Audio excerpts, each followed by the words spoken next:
Millionaire episode 2। Sonia के जाने के बाद विक्रम ने नाश्ता टेबल पर लगा दिया। रजनी जी बार बार गुस्से भरी निगाहों से विक्रम को देख रही थी और ब्रेकफास्ट करती जा रही थी। अभय जी सब समझ रहे थे लेकिन चुपचाप खाना खाते रहे। उन्हें पता था कि इस घर में उनका कहना बस हवा में उड़ जाने जैसा है। इतने में माही आई और लापरवाही से 2 ब्रेड और जैम लेकर एक गिलास जूस लिया और नाश्ता करने लगी। विक्रम ने बड़े ही प्यार से पूछा, माही कुछ और दूं? माही ने तुरंत खींचते हुए कहा, हाँ मेरी बुक दे दो, कल बोला था लाने के लिए। एक तो बुक नहीं लाए और ऐसा दिखावा कर रहे हो जीजू कि जैसे पूरा घर आप ही संभालते हो। काम कर नहीं सकते हो तो हाँ मत बोलना चाहिए। अब देखो मुझे कॉलेज जाने में लेट हो रहा है, पहले बुक लेने जाना पड़ेगा और फिर कॉलेज जाऊंगी। आज तो पक्का ही डांट पड़ेगी, वो भी आपकी वजह से। माही की बात सुनकर विक्रम का चेहरा उतर गया। वह कुछ नहीं बोला। तभी रजनी ने तीखे स्वर में कहा, बेटी इससे और क्या उम्मीद कर सकती हो? अगर इतना ही होशियार और लायक होता तो आज कहीं नौकरी कर रहा होता। ऐसे तो हमारे टुकड़ों पर हमारे ही घर में नहीं पल रहा होता। यह सुनते ही अभय जी का पेशेंस टूट गया। उन्होंने गुस्से में कहा, बस करो रजनी, हद कर देती हो तुम। क्यों दिन रात विक्रम के पीछे पड़ी रहती हो? और माही पढ़ाई तुम्हारी है तो किताब भी खुद लानी चाहिए। जिम्मेदारी की बातें वही करते हैं जो खुद जिम्मेदारी निभाते हैं। माही बुरी तरह से झल्ला गई लेकिन वह चुप रही। उसने जल्दी जल्दी ब्रेकफास्ट किया, स्कूटी की चाबी उठाई और कॉलेज के लिए निकल गई। रजनी जी वहीं से ठंडी और तीखी आवाज में बोली, आज मेरी किटी पार्टी है, मेरी सारी सहेलियां आने वाली हैं, देख लेना। इंतजाम में कोई कमी नहीं होनी चाहिए और मेरे फ्रेंडों के सामने मेरी इज्जत गई तो मैं बर्दाश्त नहीं करूंगी। विक्रम ने हल्की मुस्कान के साथ कहा, ठीक है माँ, बस लिस्ट दे दीजिए, सब कुछ अच्छे से कर दूंगा। रजनी जी बोली, मेरे रूम की टेबल पर लिस्ट रखी है, ले लेना और काम में कोई ढील मत करना। यह कहकर वो उठी और गार्डन की तरफ चली गई। कमरे में अब सिर्फ अभय जी और विक्रम रह गए। अभय जी ने भारी आवाज में कहा, सॉरी बेटा, मैं तुम्हारे लिए कुछ भी नहीं कर पाता। तुम्हें रोज अपमान सहना पड़ता है और मैं बस खामोश देखता रह जाता हूँ। विक्रम ने धीरे से कहा, पापा आप टेंशन मत लिया करिए, मैंने सुबह ही कहा था। अब मुझे इन सब की आदत हो गई है, मुझे बुरा नहीं लगता सच में। लेकिन उसके शब्दों के पीछे दर्द उसकी आंखों में साफ दिखाई दे रहा था, जिसे अभय जी अच्छे से समझते थे लेकिन वह कर भी कुछ नहीं कह सकते थे। विक्रम के लिए वह अगर बोलने भी जाते तो घर में कोई उनकी बात नहीं सुनता था। ब्रेकफास्ट कराने के बाद विक्रम अपने लिए भी ब्रेकफास्ट निकालता है और रमेश को भी एक प्लेट में देता है और दोनों ब्रेकफास्ट करने लग जाते हैं। इस घर में विक्रम की वैल्यू रमेश से भी ज्यादा कम थी लेकिन रमेश विक्रम को बहुत इज्जत देता था। उसने विक्रम को चेयर दी और खुद जमीन पर बैठकर ब्रेकफास्ट करने लग गया। उसके बाद किचन का काम निपटा कर अपने कमरे में जाकर विक्रम सोफे पर बैठ गया। 2 साल, पूरे 2 साल हो गए इस घर में। उसने मन ही मन सोचा, हर दिन वही ताने, वही बातें, वही अपमान और मैं चुपचाप सब सुनता रहता हूँ। क्यों? शायद इसलिए कि मैं सोनिया से प्यार करता हूँ। लेकिन क्या उसने कभी मुझे पति की नजर से देखा? विक्रम की आंखें नम हो गईं। मैं जानता हूँ मैं उसकी ख्वाहिशें पूरी नहीं कर सकता। उसे महंगे होटल, मॉल, क्लब चाहिए और मेरे पास तो अपनी तक खुद की एक पहचान नहीं है। वह दीवार पर टंगी घड़ी को देखता है और मन ही मन कहता है, सुबह 6 बजे से रात 11 बजे तक मैं सिर्फ इस घर के लिए जीता हूँ। सबकी चाय, सबका नाश्ता, सबकी पसंद का खाना, सबके काम और बदले में सिर्फ ताने और बेइज्जती। उसने सिर्फ सिर पकड़ लिया। कभी कभी सोचता हूँ अगर पापा नहीं होते तो शायद मैं टूट ही जाता। वही है जो मुझे इंसान मानते हैं, बाकी सबकी नजर मैं तो मैं बस एक नौकर हूँ या उससे भी कम। उसकी आंखें छत की ओर उठी। भगवान, क्या यही मेरी किस्मत है? क्या मुझे हमेशा ऐसे ही जीना पड़ेगा? क्या कभी सोनिया मेरी तरफ देखेगी? कभी ये घर मुझे दामाद की इज्जत देगा? वह सोचते सोचते थक गया, आंखें बंद कर ली और अंदर ही अंदर अपने आंसुओं को रोक लिया जैसे वह हर रोज रोकता था। दोपहर का समय, घर में चारों तरफ शोर शराबा और रौनक फैल गई थी। बड़ी बड़ी कारें घर के गेट पर आकर रुकी, जिनसे सजी धजी औरतें बाहर निकली। सबके हाथों में गिफ्ट्स और महंगे पर्स थे। ड्राइंग रूम में नए कुशन, सजावट और महकती हुई अगरबत्ती का इंतजाम पहले ही किया जा चुका था। रजनी जी ने अपने सबसे कीमती गहने पहन रखे थे और चेहरा ऐसे खिला हुआ था जैसे आज कोई खास दिन हो। जैसे ही मेहमान घर में दाखिल हुए, रजनी जी ऊंची आवाज में बोली, आइए आइए, स्वागत है, बैठिए आराम से। उधर किचन में विक्रम पसीने से लथपथ लगातार ट्रे में नाश्ता, स्नैक्स और ड्रिंक्स तैयार कर रहा था। एक एक करके वह सबको परोसता जा रहा था।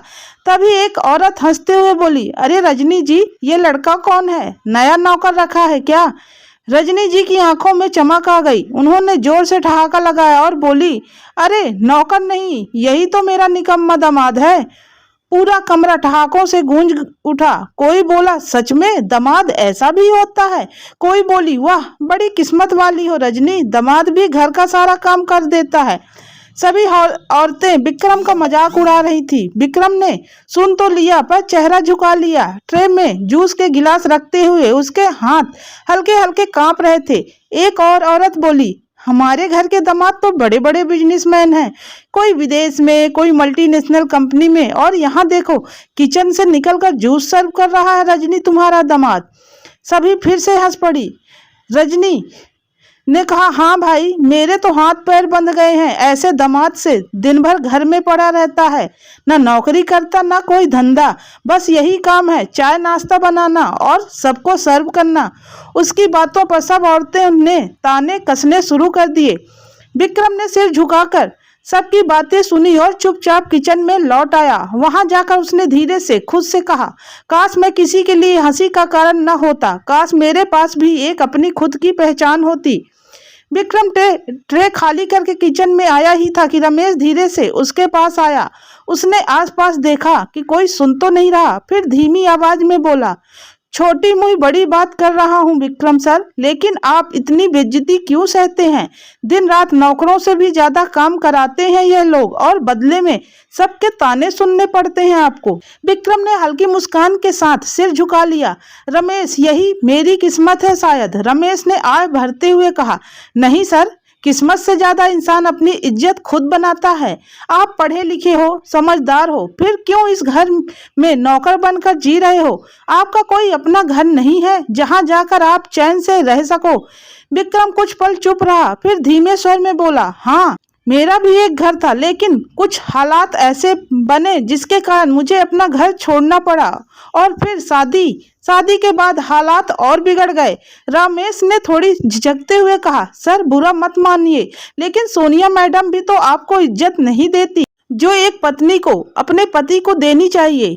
घर वाले अपमान तो करते ही हैं, और साथ में सोनिया मैडम भी कभी आपके लिए स्टैंड नहीं लिया, तो आप यहाँ क्यों रुके हैं? विक्रम ने गहरी सांस ली। उसकी आंखें में नमी थी, लेकिन आवाज को वह कठोर करते हुए कहा, रमेश, तुम सही कह रहे हो, इस घर में मुझे कोई इज्जत नहीं मिलती, लेकिन मैं यहाँ सिर्फ इसलिए रुका हूँ क्योंकि ये घर सोनिया का है और मैं सोनिया को बहुत प्यार करता हूँ।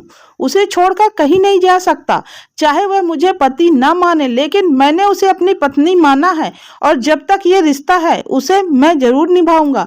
रमेश ने उदासी से उसकी ओर देखा और बोला, सर आप बहुत बड़े दिल वाले हो, लेकिन डर लगता है कि कहीं ये घर आपके उस बड़े दिल को तोड़ न दे। विक्रम ने चुपचाप ट्रे में स्नैक्स सजाया और बिना जवाब दिए बाहर चला गया। उसकी आंखों में आंसू थे, लेकिन होठों पर वही शांत मुस्कान। इंस्टा मिलेनिया का एपिसोड 3। विक्रम जैसे ही ट्रे में स्नैक्स लेकर हाल में पहुंचा, रजनी ने तुरंत तंज कसते हुए ऊंची आवाज में कहा, इतनी देर लगा दी स्नैक्स लाने में? मेरी फ्रेंड कब से इंतजार कर रही हैं। कम से कम यही एक काम तो तुम्हारे हिस्से का है, वह भी ढंग से नहीं कर सकते। रजनी की आवाज में भरी हुई हिकारत थी। सारे मेहमानों के सामने विक्रम ने चुपचाप ट्रे टेबल पर सजा दी। उसके होठों पर हल्की मुस्कान थी, पर आंखों में बहुत गहरा दर्द छिपा था। बिना कुछ बोले वह तुरंत अंदर की तरफ चला गया। जैसे ही विक्रम बाहर गया, रजनी की एक सहेली शीला हंसते हुए बोली, अरे रजनी, तेरा दामाद तो बड़ा सीधा साधा लगता है, लेकिन सच बता, तूने अपनी बेटी के लिए ऐसा दामाद क्यों चुना? तेरी सोनिया इतनी पढ़ी लिखी है, इतनी बड़ी कंपनी में काम करती है, इतनी सुंदर भी है, और इतनी पावरफुल, बिल्कुल मॉडल लगती है। ऐसी लड़की के लिए तो बड़े बड़े घरों के लड़कों की लाइन लगी होती होगी। तो फिर तूने ऐसा दामाद क्यों ढूंढ लिया? शीला की बात सुनकर बाकी सहेलियां भी आपस में फुसफुसाकर हंसने लगी। रजनी का चेहरा पहले से ही गुस्से से लाल था। उसने हाथ झटकते हुए कहा, अरे मत पूछ शीला, मत पूछ। मैंने तो अपनी सोनिया के लिए बड़े बड़े अरमान सजाए थे। सोचा था कि किसी रईस खानदान में शादी होगी, महल जैसी कोठी होगी, बड़ी बड़ी गाड़ियां होंगी, हजारों नौकर होंगे, जहां मेरी बेटी रानी की तरह रहेगी। पर हुआ क्या? मेरे पति को न जाने इस लड़के में ऐसा क्या दिख गया कि उन्होंने जबरदस्ती सोनिया की शादी इसके साथ कर दी। मैं तो आज तक समझ ही नहीं पाई।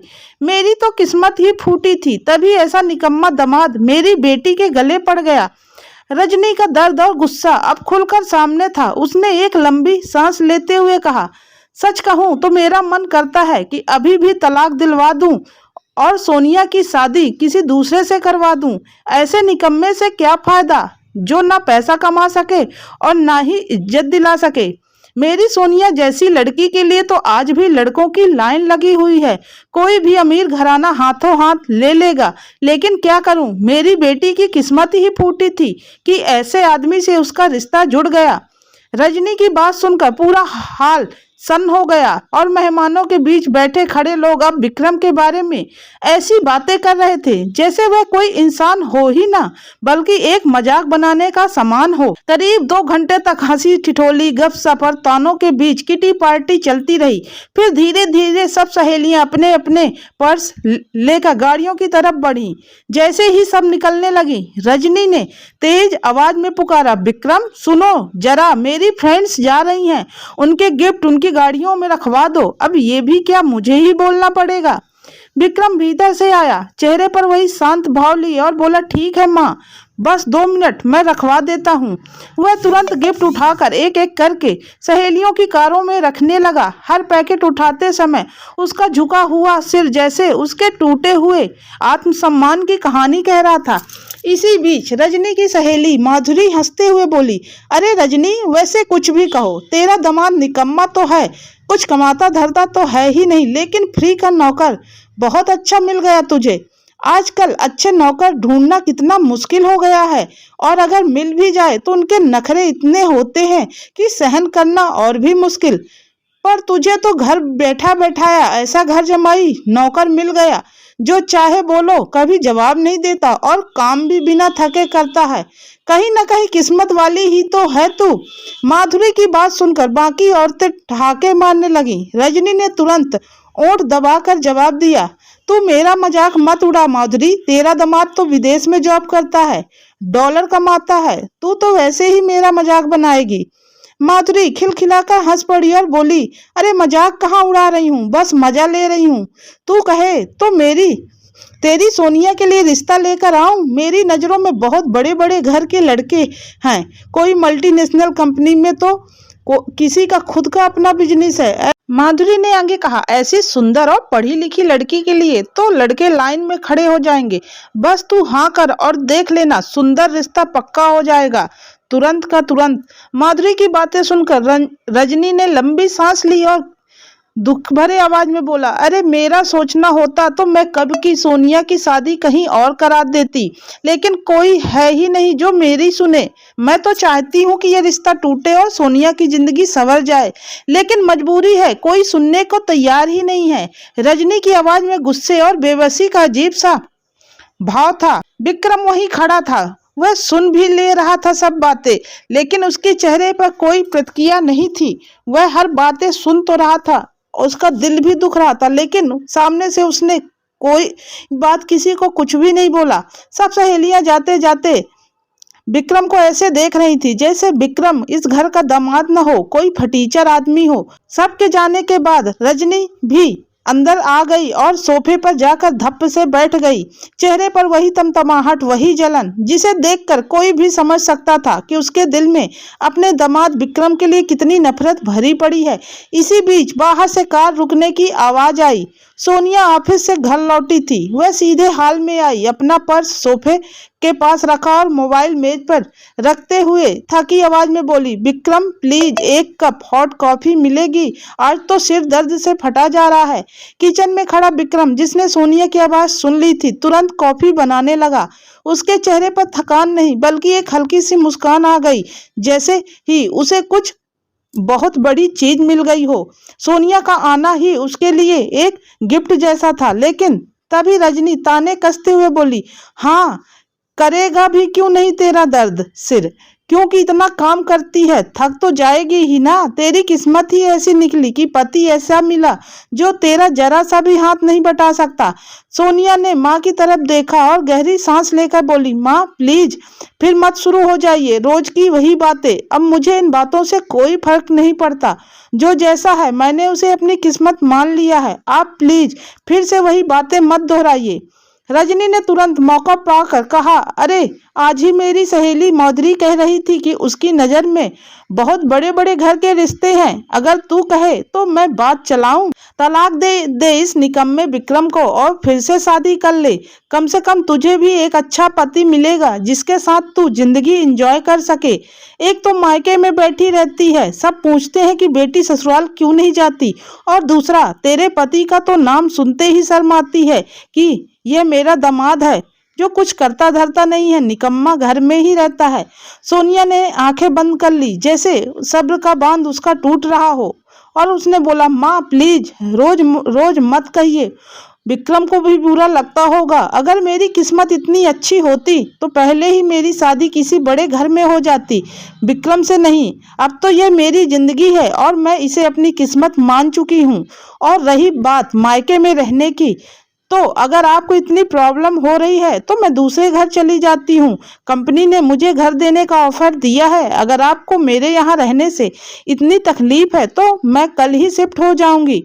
सोनिया की इस बात पर रजनी की आंखें चौड़ी हो गई। उसने झट से कहा, नहीं नहीं, मैं ये थोड़ी कह रही हूँ कि तू दूसरे घर चली जाए, मैं तो बस कह रही हूँ कि तू दूसरी शादी कर ले, इस विक्रम को तलाक दे और अपनी जिंदगी संवार। थोड़ा हमारे बारे में भी तो सोच ले। रजनी की बात सुनकर सोनिया का चेहरा पत्थर जैसा हो गया। उसकी आंखें गहरी हो गईं, मानो वह भीतर से बिखर रही हो पर ऊपर से मजबूत बनने की कोशिश कर रही है। रजनी की बात पर सोनिया का चेहरा सख्त हो गया। उसने गहरी सांस ली और माँ की आंखों में देखते हुए बोली, कौन सा मैंने अपने पसंद से शादी की थी माँ? ये पापा ही थे जिन्होंने जबरदस्ती मेरी शादी विक्रम से करवाई। पता नहीं क्यों वो विक्रम को इतना प्यार करते हैं। और सुन लीजिए, मैं विक्रम को तलाक नहीं दे सकती क्योंकि पापा का दिल टूट जाएगा। आप जानती है ना मैं पापा से कितना प्यार करती हूँ। अगर मैंने विक्रम को छोड़ दिया तो पापा दुखी हो जाएंगे और मैं अपने पापा को बिल्कुल दुख नहीं देना चाहती हूँ। इसलिए चाहे मेरे और विक्रम के बीच कैसा भी रिश्ता हो, मैं इस शादी को जिंदगी भर निभाऊंगी और दूसरी शादी तो कभी भी नहीं करूंगी। सोनिया की ये बातें कमरे में गूंज गईं। रजनी कुछ पल के लिए सन्न रह गई।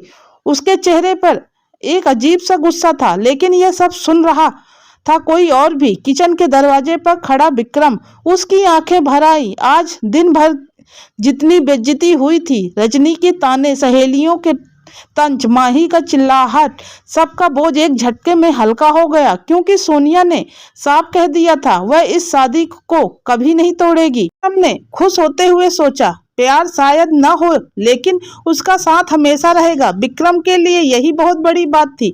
उसके होठों पर एक प्यारी सी मुस्कान आ गई। कंटिन्यू। क्या सोनिया का मन धीरे धीरे विक्रम के लिए बदलना शुरू हो रहा है या वो सिर्फ पापा की खुशी के लिए यह रिश्ता निभा रही है? रजनी और उसकी फ्रेंड फिर से विक्रम की बेइज्जती करने का क्या नया प्लान बनाने वाली हैं? क्या विक्रम अपने करियर में कुछ ऐसा बड़ा कदम उठाने वाला है जो उसकी जिंदगी हमेशा के लिए बदल देगा? सोनिया के पापा विक्रम को इतना क्यों पसंद करते हैं? क्या इसके पीछे कोई राज छुपा है जो अभी तक सामने नहीं आया? जानने के लिए सुनते रहिए इंस्टा मिलेनियर का अगला एपिसोड।